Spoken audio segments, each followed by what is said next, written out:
Coming up on All Dog, why is a baseball megastar writing a children's book about his dog? Are some breeds legit indigenous, or are they total colonizers? Does your dog really enjoy binge-watching TV? Can Australian dogs now send their humans to jail just because they feel neglected?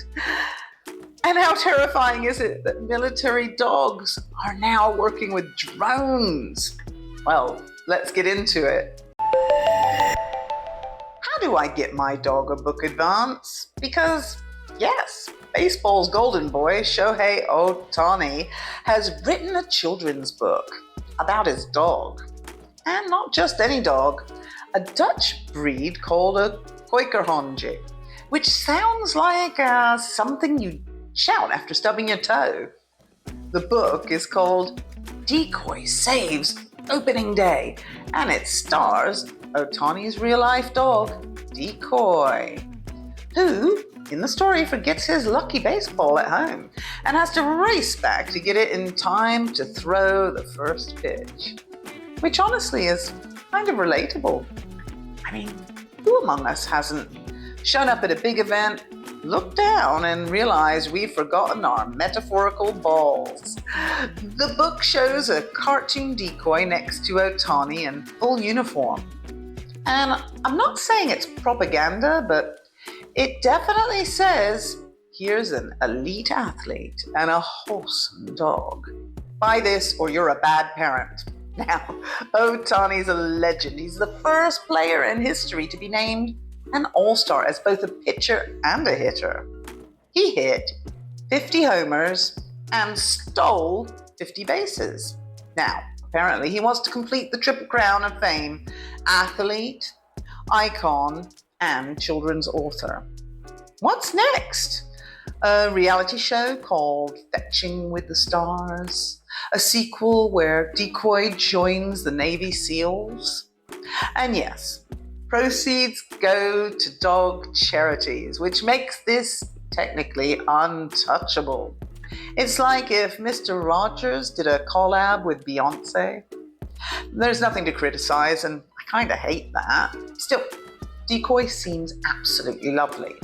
And if this book helps to rehome just one shelter pup, it'll have done more than most celebrities have. So I salute you, Decoy, baseball dog, Instagram dog, the published author, and the rest of us, well, we'll be here waiting for Taylor Swift's corgi to drop a memoir about the Eros tour. What happened to the dogs that were already in the Americas before Europeans brought theirs over? And why did their entire bloodlines vanish? Dogs were living peacefully in the Americas 10,000 years ago. Then humans showed up, and guess what happened next, right? Imagine you're an ancient human trudging across the Bering Land Bridge 15,000 years ago, absolutely freezing your arse off, probably hunting a mammoth or being chased by one, and beside you, a dog, the original ride or die. That's not just a sentimental notion, it's science. A 2025 study in the Proceedings of the Royal Society of Biological Sciences just mapped the ancient DNA of dogs in the Americas. And it turns out the first ones got here thousands of years before the Europeans and made fewer genocidal mistakes along the way. Now here's the headline. Dogs didn't just follow humans into the Americas. They followed us strategically. They only made it down to Central and South America when we invented farming about 7,000 years ago. That's right. Dogs weren't stupid. They waited for the food bowls to appear before heading south. And those early American dogs, totally unique. They all belong to one badass genetic group called A2B, a lineage now basically extinct, thanks to one glorious moment in cultural history called European dogs showed up and shagged everyone. The study found out that only a few modern dogs still carry traces of that pre-contact DNA, a village dog in Nicaragua, and hilariously some chihuahuas. Because of course the dog with the biggest attitude has ancestral street cred. Although let's not get too excited, even the fiercest chihuahua today only has about 5% ancient warrior and 95% handbag dog.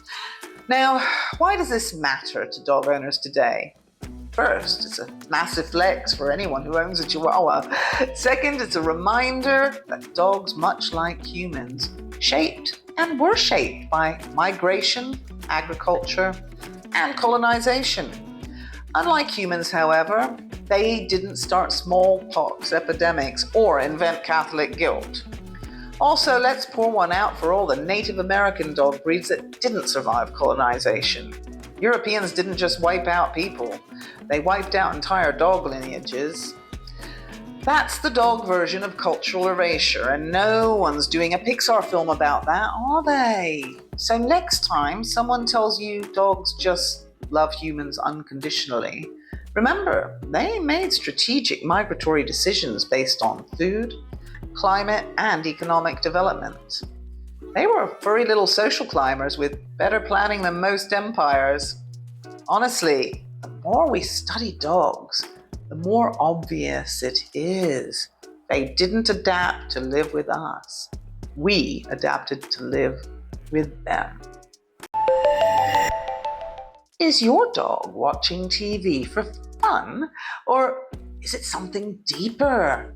New science reveals that some dogs can follow storylines, recognize dog actors, and they even develop screen preferences. So, you've left your TV on for the dog, maybe nature documentaries.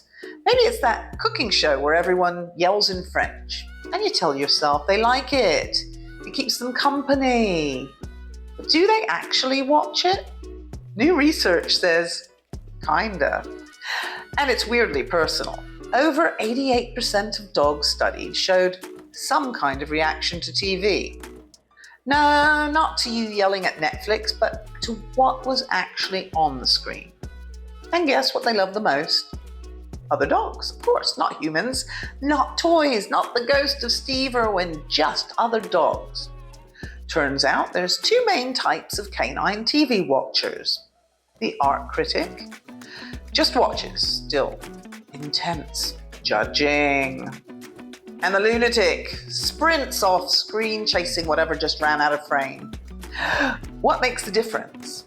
Not breed, not age, no, not size. It's personality. High energy dogs, they are your screen chasers. Drama queens, full Bravo network energy. Anxious pups, they bark at doorbells on screen. They're not watching, they're triggered. And yes, dogs can actually see modern TVs. Old CRT used to flicker too slowly for their fast dog vision. So yes, your dog can see that squirrel. I know it doesn't help that it's in HD. Here's the kicker.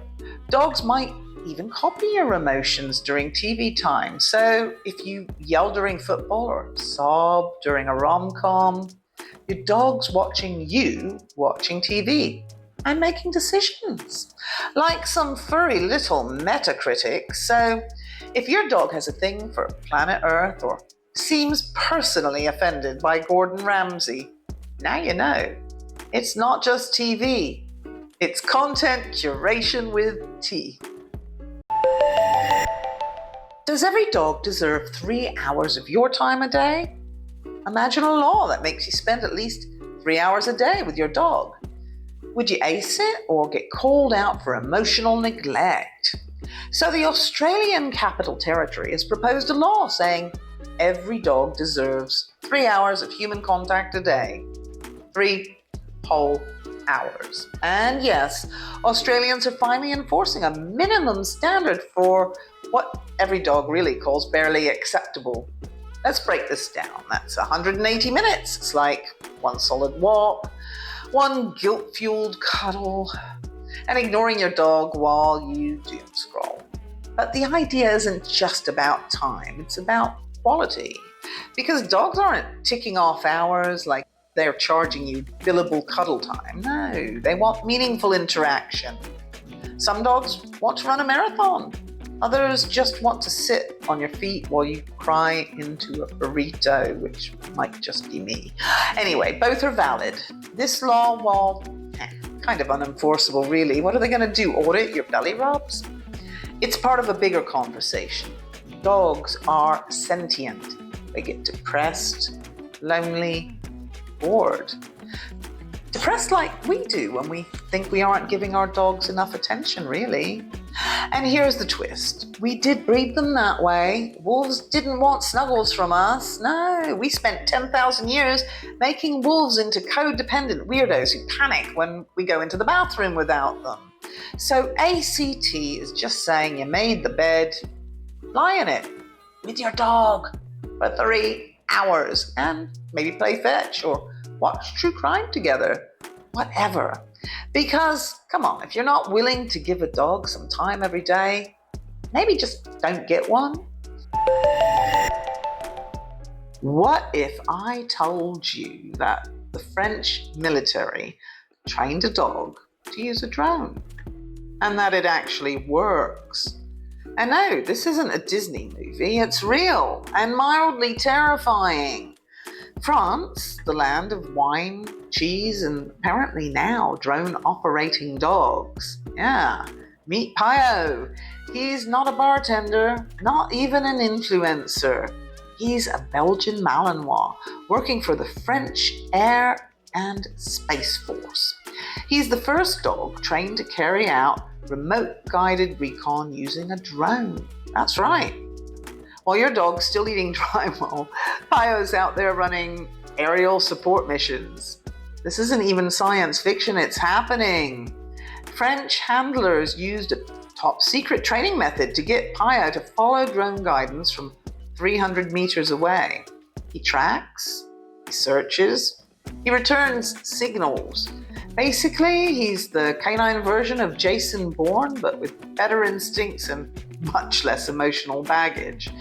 His handler says the drone became a flying dad, and Peyo learned to associate it with instructions and tasks. Like if your father figure was a plastic buzzing UFO. Anyway, the training is apparently top secret, which is French for we're not sure it'll work on anyone else. But Peyo, he's crushed it, and now he's about to retire with full honors. I assume these full honors will include a stake the size of Marseille. Look, military dogs have always done serious stuff, sniffing out bombs, searching terrain, supporting emotionally damaged soldiers. But this is next level. The only question now is, when will the United States give Air Bud a drone? Thank you, crazy dog lovers, for joining us. If you enjoyed this news update, hit subscribe and share. We believe all dogs are good dogs. All dog out.